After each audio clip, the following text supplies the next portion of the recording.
극심히 계속되고 있는데 올여름 더위는 좀 더 유별나지 않나 이렇게 느끼는 분들 많을 것 같습니다. 실제로 세계 기상기구는 올해가 기상관측 사상 가장 더운 해가 될 것으로 보인다고 밝혔습니다.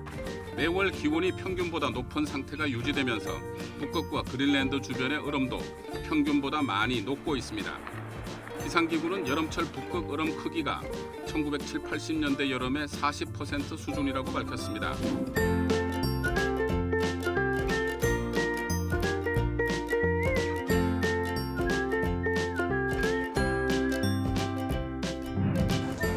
오늘 강의할 내용은 과거에 어떻게 기후가 변했고 그로 인해서 인간 문명에 어떤 영향을 미쳤고 앞으로 또 어떤 영향을 미칠 것인지 그래서 우리는 어떻게 대응을 해야 되는지에 대해서 함께 고민해보는 시간을 갖도록 할 예정입니다.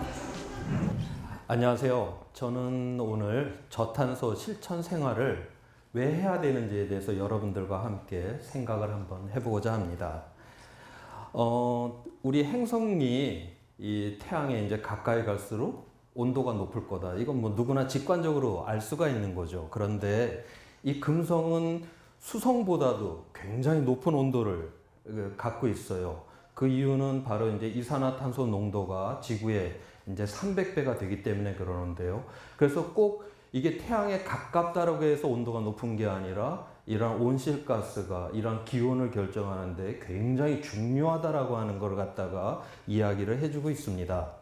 자, 그러면 우리 지구상에 온실가스가 전혀 없다라고 하면 지구는 그 평균 기온이 영하 18도가 돼요. 그러면은 완전히 얼음으로다가 그냥 땡땡 얼어갖고 생명이 전혀 살 수가 없는 거죠.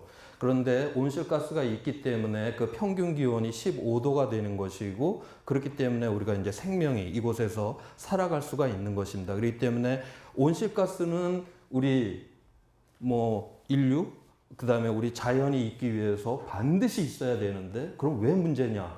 인간이 너무 많이 이거를 만들어내기 때문에 그렇게 해서 문제가 되고 있습니다. 자, 그러면 인간 활동에 의해서 기후가 어떻게 되느냐? 그 전에 우리 과거의 기후가 어땠는가를 한번 여러분들께 소개를 해드리겠습니다. 이 그림은 지난 6,500만 년 동안 이 온도를 나타낸 그러한 선이에요. 보면은 여기가 현재이고 6,500만 년 전에 이렇게 보면은 온도가 대체적으로 이렇게 내려오고 있습니다. 그리고 이때는 굉장히 이산화탄소 농도가 높았고요. 그래서 점차 이렇게 내려오다가 3,400만 년 전이 딱 되었을 때 이때 이산화탄소 농도가 450 ppm 그러니까 100만 개의 공기 분자 중에서 450개가 있었을 때 처음으로 남극에서 빙하가 생기기 시작했어요. 그러다가 약 500만 년 전쯤 돼갖고 북극에서 이산화탄소 농도가 350 ppm이 됐을 때 북극에 빙하가 생기기 시작을 했고요. 그런데 지금 현재 대기 중에는 이산화탄소 농도가 400 ppm입니다. 그러니까 지금 이 북극에 빙하가 녹는다 이런 여러 가지 이야기들이 지금 나오는 이유는 바로 이 350 ppm보다 더욱더 높은 이산화탄소가 있기 때문에 그렇습니다. 그러면 이 빙하는 또 어떤 영향을 미칠까요? 한번 이야기를 드리면 지금 이 남극에 있는 빙하가 한 3km 정도 이 두께로 이렇게 있는데 그게 싹 다 녹으면 이게 물이 한 70m가 이렇게 올라오게 됩니다. 해수면이 올라오게 되고요. 그 다음에 그린랜드 위에 있는 이 빙하가 다 녹으면 해수면이 약 한 10m 정도가 올라오게 되고요. 그런데 알다시피 큰 도시들은 다 보면 그 연안에 있죠. 그 다음에 우리가 대부분의 그 인간들도 다 이런 연안에 살고 있고요. 그렇기 때문에 우리가 이러한 이 지구 온난화에 의한 이런 빙하 녹음을 막지를 못한다라고 하면 현재 문명에 굉장한 그런 타격을 입을 거다라고 우리가 생각을 할 수가 있습니다. 또 하나의 예를 보게 되면 우리 인류가 우리와 지능이 동일한 호모 사피엔스라고 하는 이러한 종이 이제 탄생을 한 게 지금으로부터 한 10만 년 전에 저기 아프리카 중동 지방에서 그렇게 이제 처음 탄생을 했는데요. 우리와 동일한 이 인류가 대부분의 시간을 갖다가 구석기를 시대를 보내게 돼요. 한 9만 년 동안을. 그러면 이 사람들이 한 9만 년 동안에 우리보다 게을러 갖고서 그렇게 구석기 시대를 보냈느냐? 그게 아니다라고 하는 것을 이야기해주는 그러한 그림입니다. 이 그림은 북반구의 그 온도를 지난 10만 년 동안의 변화를 나타낸 그림인데요. 지금 보면 이 빙하기 때에는 지금보다 한 10배 정도 아주 그렇게 극한의 기상들이 많이 발생을 했어요. 그러면 예를 들어 봅시다. 우리나라에 태풍이 이제 하나 정도 영향을 미치게 되는데요. 태풍이 한번 제대로 이렇게 쑥 들어오게 되면 우리 이제 호남 평야가 이제 다 이제 벼가 쓰러지고 해갖고 그렇지만 이제 한 번 정도 오기 때문에 빨리 가서 세우고 해갖고서 우리가 이제 생산을 하게 되죠.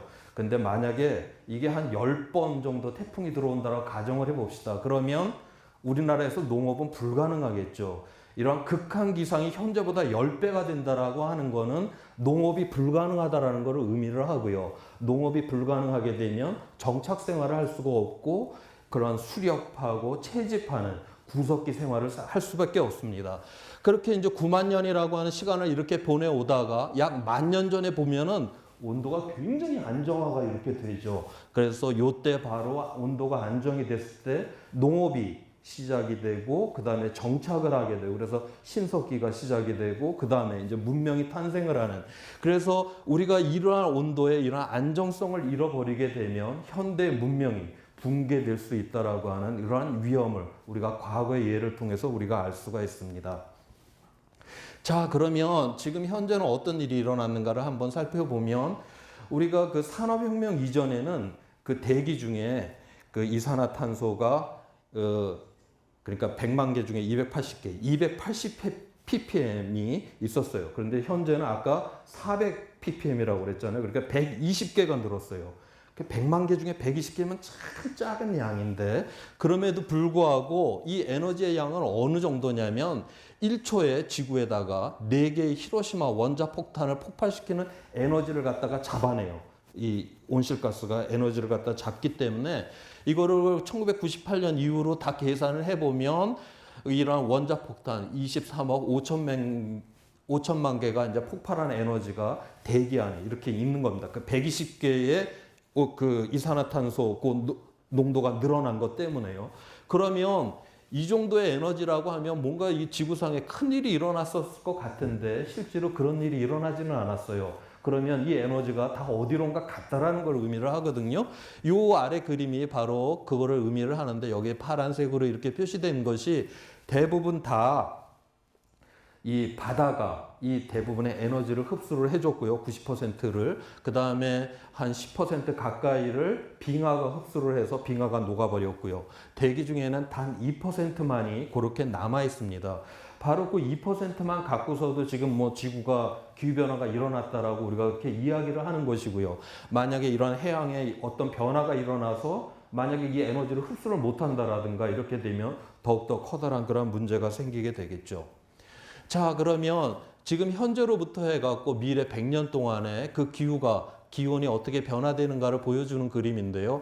앞으로 전혀 우리가 그 온실가스를 저감을 하지 않고 지금처럼 많이 사용을 하고 한다라고 하면 약 한 4도 정도 올라갈 거라고 보고 있습니다. 이거는 지금부터이기 때문에 1980년 이전에 약 올라갔던 온도 0.5도를 더하면 약 한 4.5도가 상승할 거라고 그렇게 보고 있고요.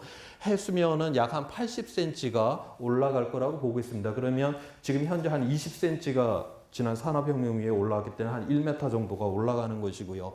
자, 그러면 이게 4.5도라고 하는 게 이게 어떤 의미냐면은 이게 우리가 빙하기하고 아까 그 간빙기를 이제 왔다 갔다 하는데 지구가 그때 온도 차가 지구 평균의 온도 차가 4.5도예요. 자, 그러면 여기서 보게 되면은 거의 빙하기와 간빙기 사이에 그 온도를 갖다가 더욱더 올린다라고 하는 걸 의미를 하니까 지구 자체에 완전히 새로운 세계가 일어난다라고 하는 것을 갖다 의미를 하고 있습니다. 그러면 100년 후에 뭐 4.5도가 올라간다라고 하는데 그러면 지금부터 왜 우리는 저기에 대해서 관심을 갖고 대비를 해야 되느냐 그 이야기입니다. 처음에는 이거 뭐 피할 수 없는 것이고 그러한 기후 변화가 계속 지금 뭐 줄이겠다라고는 하지만 계속 온실가스를 더욱더 많이 배출하고 있기 때문에 가속화가 되고 있고요. 그 다음에 이러한 기후 변화를 대응을 할 때는 바로 오늘 뭐 대응을 한다고 해서 되는 게 아니라 굉장히 오랜 시간이 걸립니다. 그 한 예를 들면 이 런던 그 템즈 강에 가면은 이러한 이제 그 제방이 쌓여 있는데요. 이 제방이 1950년대 이전에 한 10년 내지 20년에 한 번씩 런던도 이 홍수가 나면 침수가 됐어요. 그래갖고 이 사람들이 그러면은 앞으로 이제 물이 얼마만큼 높아질 것인지, 비가 얼마나 많이 올 것인지, 환경적으로 어떤 영향이 있을 것인지 이거를 다 따지고 공사를 해서 완성을 했던 게 54년부터 계획을 세워서 82년도 한 30년이 걸려서 이 제방을 완성을 했습니다. 그 다음에 처음에 83년도부터는 한 3년에 한 번 정도씩 제방문을 닫았어요. 만약 제방을 못 닫았으면 런던이 침수가 됐겠죠. 그러다가 최근 2000년대 들어왔으면 1년에 19번을 갖다가 닫는 이러한 상황까지 됐는데, 만약에 지금 이 상황에서 이 제방을 만든다라고 하면 런던이 계속 침수되는 상황에서 피해는 피해대로 다 보면서 하겠죠. 미리 대비를 하게 되면은 굉장히 적은 비용으로 우리가 대비를 할 수 있다라는 걸 의미를 합니다. 그래, 이거를 요약을 해서 보게 되면 현재는 우리가 미리 대비를 하면 GDP의 약 1%를 투자를 하면 우리가 대비를 할 수가 있지만, 만약 저런 피해가 막 나는 상황에서 대비를 하게 되면 GDP의 5 내지 20%를 갖다가 투입을 해야 됩니다. 우리가 뭐 복지에도 돈을 써야 되고 굉장히 여러 가지 많이 써야 되는데, 오직 재난을 막기 위해서 5 내지 20%를 쓴다라고 하면 이러한 경제적으로다가 파국 상태에 이르게 되겠죠. 그래서 우리가 미리 이러한 거를 대비를 한다라는 게 굉장한 그런 의미가 있습니다. 자, 그러면 기후를 대응을 할 때 적응과 우리가 완화라고 하는 것을 갖고서 대응을 하는데요. 적응이라고 하는 거는 어차피 기후는 변해요. 변하니까 그 변화된 거에 대해서 우리가 적응을 해야 될 거 아니에요. 그런데 우리 가만히 봅시다. 우리가 이런 이산화탄소를 많이 배출한 사람들이 피해를 보냐? 그게 아니라 지금 보면은 우리 지금 그 폭염 때문에 굉장히 지금 사망자도 막 나오고 그러는데, 보면은 저기 논밭에서 일하는 농부들, 그 다음에 공사장에서 일하시는 분들, 그 다음에 이런 냉방시설이 잘 안 돼 있는 노약자 분들 사이에서 이런 사망자들이 많이 발생을 하고요. 그 다음에 홍수가 났다. 이건 또 반지하에 사는 사람들이 주로 피해를 많이 보고요. 그 다음에 다른 나라를 보게 돼도 CO2, 이산화탄소 배출하고는 아무 상관이 없는 저런 투발루라고 하는 나라는 해수면이 올라와서 나라가 없어지게 됐고, 방글라데시 같은 데는 물이 올라와서 막 그 농경지가 침수가 되는, 이산화탄소 배출하고 상관이 없이. 결국 우리가 이 적응을 해야 된다라고 하는 거는 우리가 이 한 시대를 살아가는 사람들에 대한 어떤 책임성으로다가 이러한 거를 대응을 해야 됩니다. 그래서 취약계층 지원이라든가 사회적 인프라라든가 취약국가 지원, 이러한 부분들에 우리가 신경을 써야 되는 부분이 있고요. 그 다음에 또 한 가지는 완화. 근본적으로다가 이 이산화탄소, 온실가스를 없애야 될 거 아니에요. 그런데 이거는 왜 해야 되냐면, 온실가스는 한번 배출이 되면 뭐 짧게는 100년, 뭐 수천 년 동안 없어지지 않고 계속 이 지구에 남게 됩니다. 결국 우리가 오늘 편하기 위해서 자동차를 몰았고 좋은 옷을 입기 위해서 공장을 돌렸는데, 그 가스들이 나와갖고 온실가스가 나와서 계속 남아있다라고 하는 거죠. 우리는 좋았지만 우리 다음 세대들은 그 피해를 고스란히 안고 가야 된다라고 하는, 이거는 다음 세대에 대한 책임성 때문에 우리가 근본적으로 우리가 온실가스를 줄여 나가야만 합니다. 자, 그런데 우리가 이제 앞으로 이게 현재부터 해서 우리가 전혀 온실가스를 줄이지 않는다는 가정하에서 온실가스 배출량이 늘어나는 것을 100년 후까지 늘어나는 모습을 보여주고 있고요. 작년에 유엔의 그 파리 회담에서 야, 우리 줄이자. 각 국가가 자발적으로다가 그렇게 했을 경우에 그 배출되는 이산화탄소 양입니다. 그렇다 해도 지금 현재 한 3.5도 정도가 상승할 거라고 보고 있고요. 파리 회담에서는 지구 평균 온도를 산업혁명 이후에 2도 이내로 제한을 해야지만이 그래도 지구가 좀 안정적이다라고 가정을 했거든요. 그러려고 하면 온실가스를 갖다가 이렇게 계속 줄여 나가서 2100년이 되면 화석연료에 의한 이런 온실가스 배출은 거의 없어져야 돼요. 그러니까 뭐 태양광이라든가 풍력이라든가 이런 거를 통해서 우리가 에너지를 얻어야 되는 상황이 된다는 걸 의미를 합니다. 지금 보게 되면 이렇게 굉장한 커다란 그 우리가 실제 하고자 하는 것에 이러한 차이를 보고 있는데요. 그래서 이러한 탄소를 갖다가 어떻게 그러면은 개별적으로다가는 좀 저감을 해봐야 될 것인가를 보게 되면, 근본적으로 뭐 절약을 해야 되겠죠. 그다음에 이 에너지 소비를 갖다가 염두에 둔 그 소비 생활을 해야 되는데, 예를 들자면 생산지에서 소비자까지 먼 거리, 이렇게 되면 운송비, 운송이라고 하는 거는 뭔가 배를 통해서 화석연료를 많이 태웠다라는 걸 의미를 하는 것이 될 것이고요.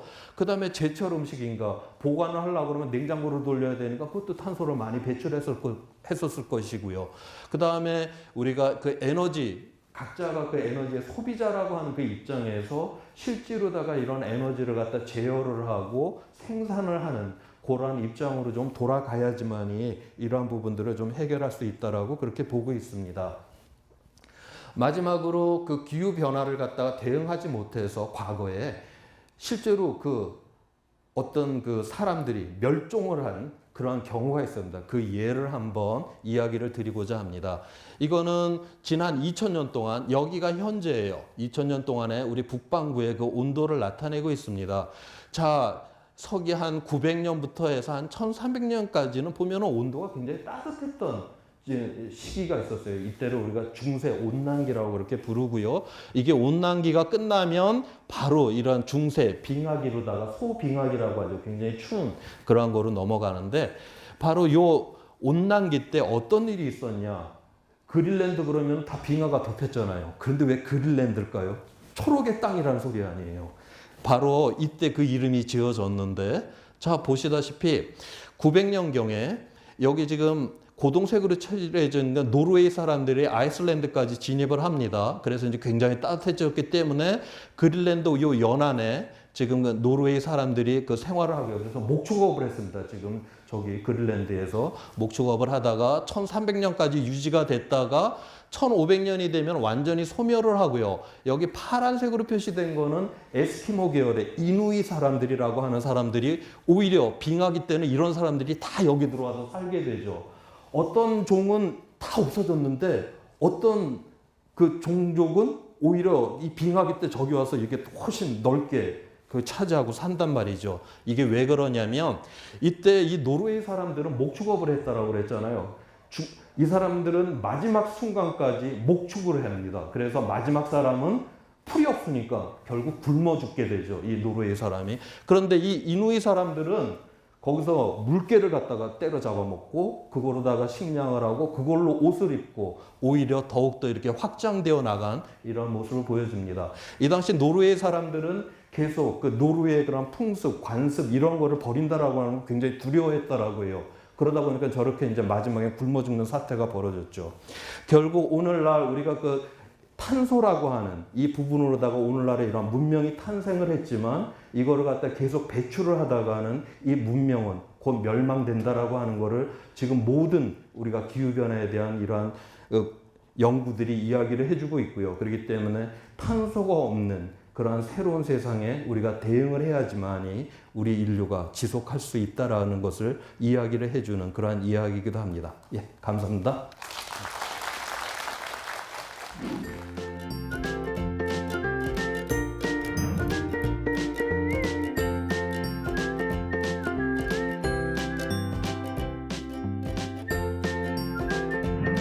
제가 환경 만화를 그리면서 느꼈던 점, 그리고 제가 개인적으로 부딪혔던 한계점들, 그리고 제가 개인적으로 느꼈던 대안, 함께 나누고 싶었던 메시지를 같이 좀 나누고자 그런 식으로 준비를 했습니다. 네, 오늘 이렇게 환경예찬이라는 곳에서 이렇게 여러분 만나게 돼서 반갑습니다. 네, 저는 그 만화가고요. 웹툰 그리는 만화가입니다. 2009년에 그린 스마일이라는 환경 웹툰을 그렸었고요. 지금부터 벌써 한 7년 전이네요. 근데 지금도 물론 여러분들 뭐 이렇게 인터넷이나 책으로 이렇게 볼 수 있지만 혹시 그 모르시는 분들도 계실까봐 제가 앞부분을 간단하게 소개하는 영상을 따로 한번 준비해 봤습니다. 보고 시작하겠습니다.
근데 엄마가 공은 어흥 잡아간다고 조심하라고 왜 안 잡아먹고 엄마 찾아주냐고? 내 머리털 보이지? 원래는 이렇지 않았어. 언제부터인가 자꾸만 색깔이 변하고 있어. 점점 더워지면서 뭔가 변하고 있어. 그리고 뭐 어차피 나도 여길 떠날 생각이었어. 더 이상 안전하지 않은 것 같거든.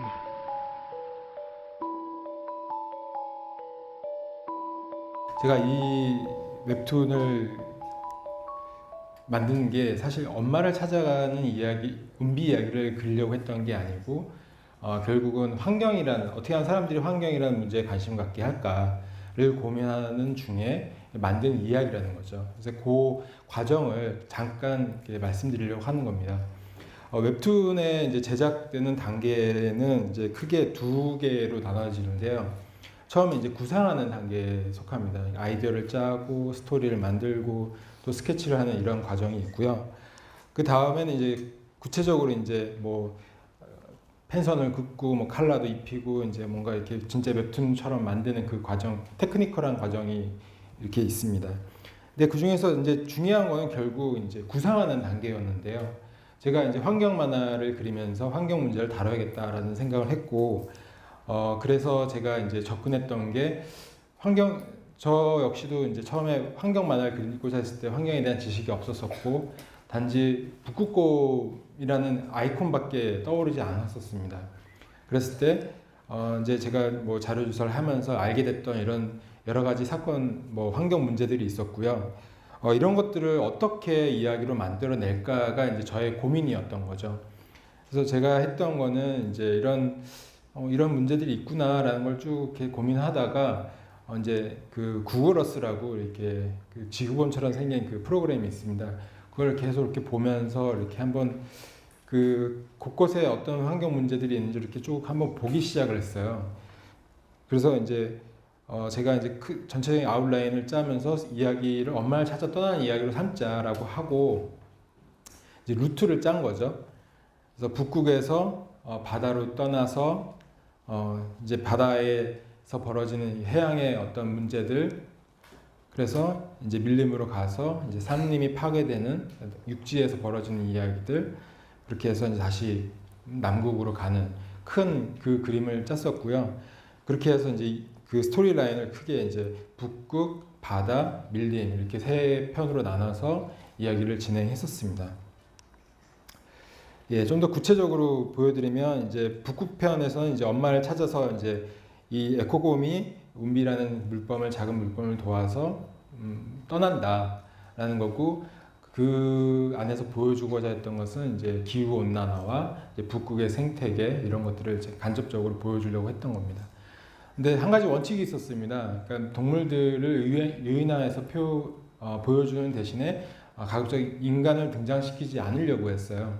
왜냐하면 기본적으로 보는 독자들이 인간이고 동물들에게 감정이입을 하기 원했기 때문에 가급적 인간은 뭐 아까도 잠깐 보셨듯이 뭐 발만 나온다든지 아니면 뒷모습을 나온다든지 아니면 나오더라도 최대한 좀 이렇게 거리를 두려고 노력을 많이 했습니다. 그 과정에서 제가 이제 몇 가지 이제 도출해낸 이 정도는 우리가 좀 구체적으로 실천해 보면 좋지 않겠냐라고 해서 10가지를 좀 뽑아봤는데, 첫 번째는 이제 머그컵을 사용하자.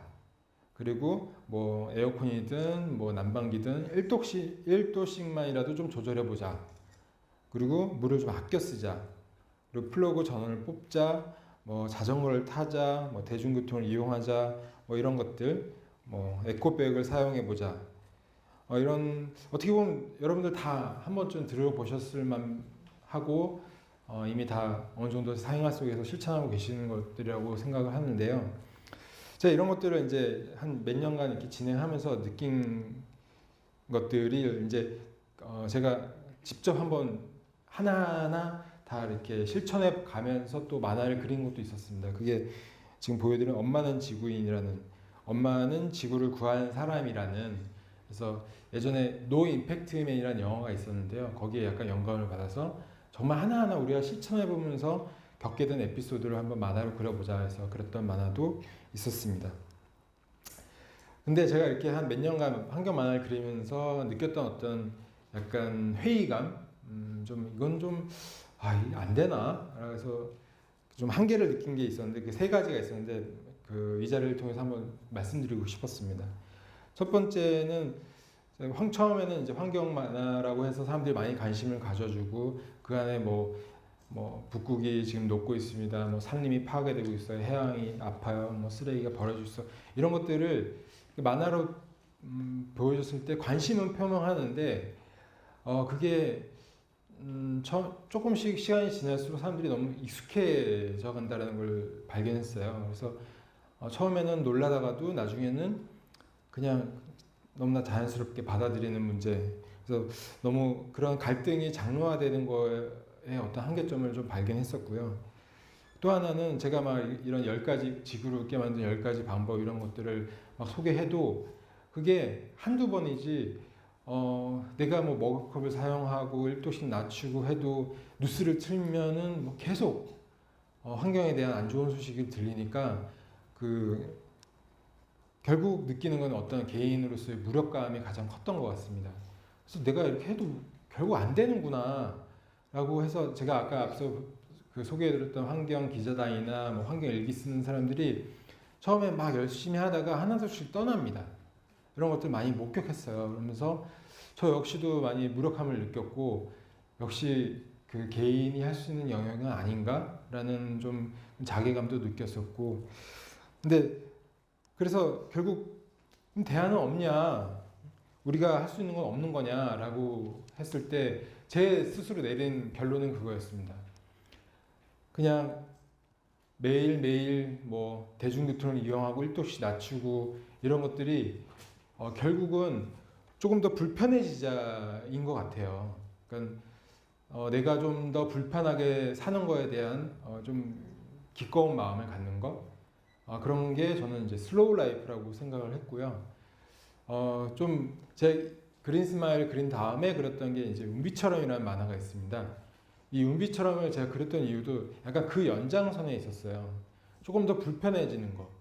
편리함을 쫓는 게 아니라 효율성을 따지는 게 아니라 조금 무용한 가치를 쫓는 건 어떨까. 우리는 늘 빠르고 편리하고 경제적인 것만 추구하는데 그러지 말고 정말 가치 없음을 추구해 보는 건 어떨까라는 생각을 했었고 그래서 제가 잡았던 테마가 시였습니다. 그래서 운비처럼이라는 만화에서는 매화마다 한 편의 시를 소개하면서 시를 읽는 시간만큼 제가 무용한 시간이 없다고 생각을 하거든요. 근데 우리가 이제 살아가면서 그게 제 스스로에게 줄 수 있는 그 가장 사치스러운 시간이 아닌가 싶어서 사람들에게 시를 권하기 시작을 했었고요. 그래서 제가 여러분들한테 오늘 이 자리에서 제가 감히 이런 환경 예찬이라는 자리에 와서 여러분들께 드리고 싶었던 얘기는 이거였습니다. 지구가 웃을 때까지 우리는 무언가를 해야 한다는 겁니다. 그러니까 지구가 과연 웃나? 아까 막 앞에서 이렇게 그 재밌는 그 개콘도 보고 우차사 분들 오셔서 연기도 보았지만 과연 우리가 지구를 웃게 하기 위해서 무엇을 해야 할까? 이거는 단지 환경운동가의 몫도 아니고 환경 만화를 그린 저의 몫도 아니고 우리 모두의 몫이 아닐까라는 생각을 하게 됐습니다. 근데 제가 참 무력감을 늘 느끼고 있었는데 모처럼 환경 관련 뉴스를 보면서 제가 되게 반가웠던 뉴스가 있었습니다. 그걸 마지막으로 여러분한테 보여드리고 이 시간 마치려고 하는데요. 보얀 슬랫이라는 그 10대, 이게 20대 초반, 지금은 이제 20대가 넘은 것 같은데 어쨌건 10대부터 이제 유명했던 친구입니다. 근데 보얀 슬랫이라고 어느 날 이 스킨스쿠버 다이빙을 좋아하는데 그 바닷속에 들어갔더니 물고기보다 쓰레기가 더 많은 걸 보고 너무 놀랐대요. 근데 이걸 왜 아무도 치우지 않을까 궁금해하다가 그냥 이거를 자기가 직접 한번 치워보면 어떨까 해서 해류를 이용해서 스스로 바다가 청소하게 만든 시스템을 고안해낸 그런 친구입니다. 근데 그 영상을 잠깐 제가 보여드리고 오늘 마지막으로 마치도록 하겠습니다. Run, boy, run. This world is not meant for you. Run, boy, run. They're trying to catch you. Run, boy, run. Running is a victory. Run, boy, run. Beauty lies behind the hills.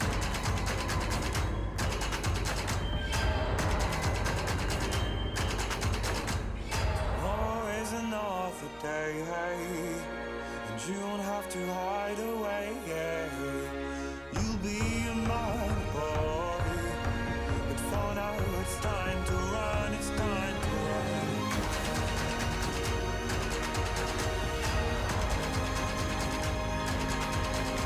Welcome, everybody.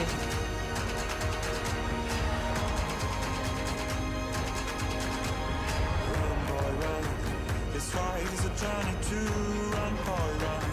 The secret inside of you. Run, boy, run. This race is a prophecy. Run, boy, run. And disappear in the trees.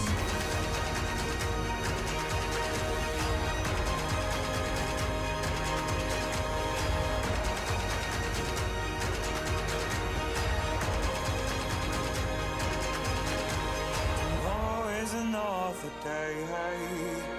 And you don't have to hide away, yeah. You'll be a man, boy. But for now it's time to run, it's time to run. Tomorrow is another day, hey. When the night fades away, yeah.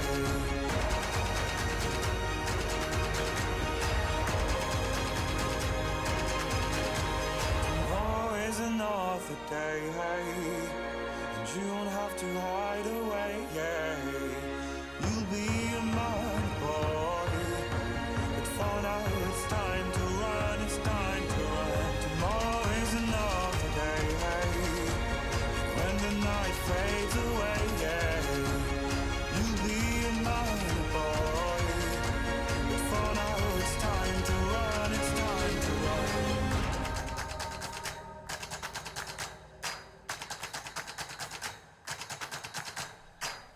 There we go.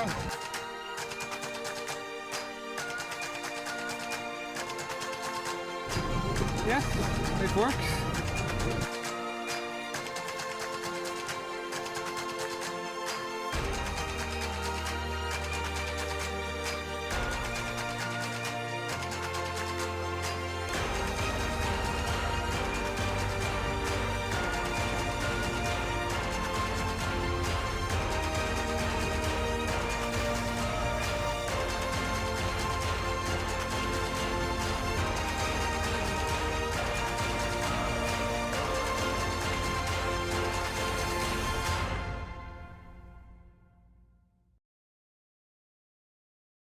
꼭 전달드리고 싶었고요. 한 10대 소년의 이 상상력이 지금 지구를 새롭게 만들어 가고 있는 과정을 여러분들 목격하셨습니다.